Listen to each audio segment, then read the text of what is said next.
In ages long past, there was once a warrior who was both noble and brave beyond all measure. His deeds of heroism and skill in combat were legend. His name was whispered within the hallowed halls of men for countless generations. Yet now his name is lost.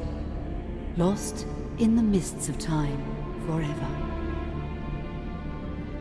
It is said that destiny delights in the misfortunes of men, and so it proved true for Gabriel Belmont.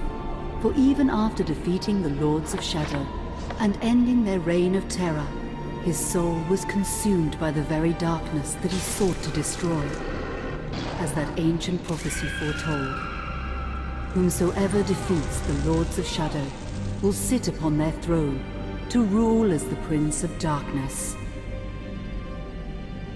But before fate had played its hand, and unknown to Gabriel, his beloved wife Marie conceived a son by him. The Brotherhood of Light warned her of that ancient prophecy and the terrible fate which lay before her husband. So, with heavy heart, she concealed her pregnancy.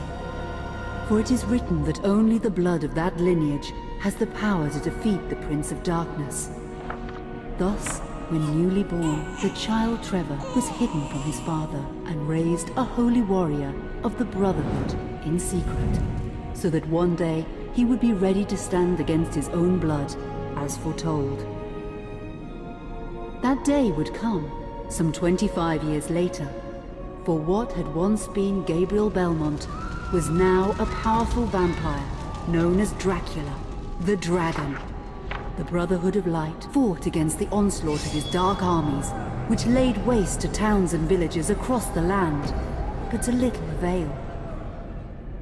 Trevor was now fully grown to manhood, and the truth of his origin and destiny of the Belmont clan was finally revealed to him. So he set out to confront his father and end his family's shame forever. But Trevor failed and was mortally wounded in the confrontation with his father. He was no match for Dracula's terrible power. Yet, as he lay dying, Trevor finally revealed his true identity. Dracula was driven mad with grief and rage over the revelation. He desperately sought to save his dying son by giving him his own lifeblood. But it was too late, or so he thought. Dracula buried his son within the walls of his great castle, and then swore bloody vengeance upon the world. Raising an army of creatures beholden only to him, he struck with fury and merciless cruelty at humanity. He vowed to hunt God's children for all eternity. But fate still had one last card to play. Dracula's blood had power, and that power now coursed through the veins of his dead son, slowly reviving him over many years, until one night he emerged once more into the world, not as a man, but as a creature like his father. What had once been Trevor Belmont was now gone forever.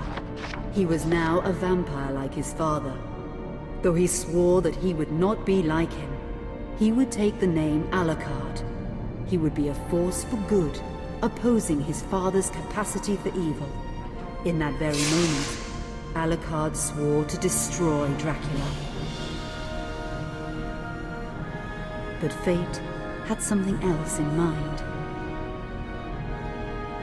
Meanwhile, Trevor's own son grew into a fearsome warrior with a reputation that far exceeded even that of his illustrious father. Simon Belmont knew little of his own lineage, nor his importance in the events to come.